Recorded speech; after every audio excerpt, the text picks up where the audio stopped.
Exciting nga po ang 2026 as a kapatid.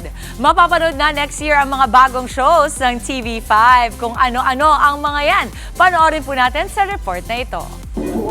Star-studded at bonggang-bongga ang masayang vibe sa Mirago Theater para sa TV5 Kapatid Trade Launch.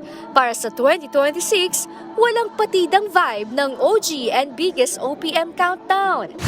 Hindi lang din pang balita ang mga news anchor na si Lord De Vera at Ted Filon. Game na game din silang nakipagkantahan at raklakan.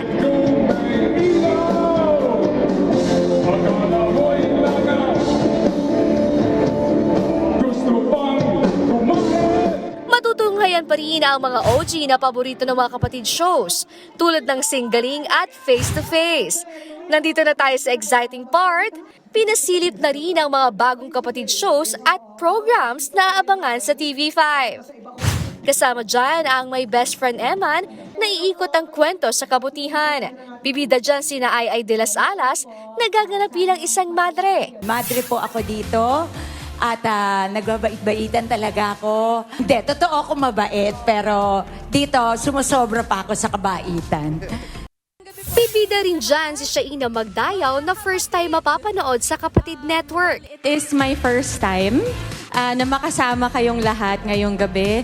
First time din akong napahiram and so I am really very excited. Of course, I am grateful to ABS-CBN for allowing me, no?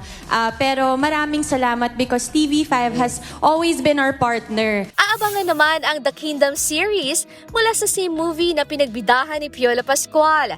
Mapapanood dyan sina Christine Reyes, Raisa Simon, Sue Ramirez, Derek Ramsey at Papa P.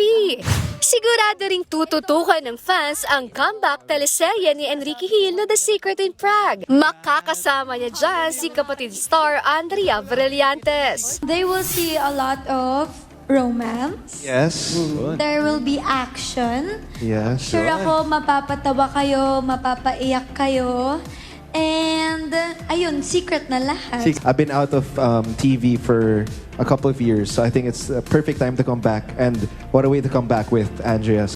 Sa mystery drama na Project Loki from Viva mapapanood sina Dylan Menor, Jaida Avanzado at Marco Gallo.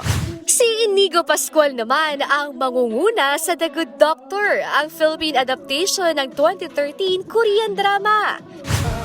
Habang ang OG kapatid sere na Totoy Bato, bagong kabanata. Tuloy pa rin kung saan bida ang mga bigating cast tulad nina Kiko Estrada, Claudine Barreto, Yula Valdez, Johnny Gibbs at Diego Loizaga.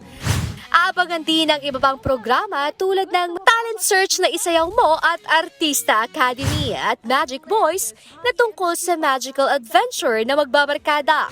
Nagpapasalamat naman ang Kapatid Network sa ever-supported brands at companies. Pangako ng pamunuan ng TV5, mas exciting talaga ang 2026 bilang kapatid. Definitely, more and more new shows, mga teleserye, more and more reality shows.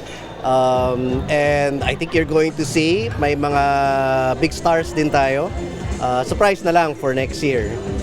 Nagbabalita mula sa Frontline, Nina Ongpauco, News 5. Mga kapatid, Dimples Romana po, maging maalam at may pakialam sa mga napapanahong issue at headlines.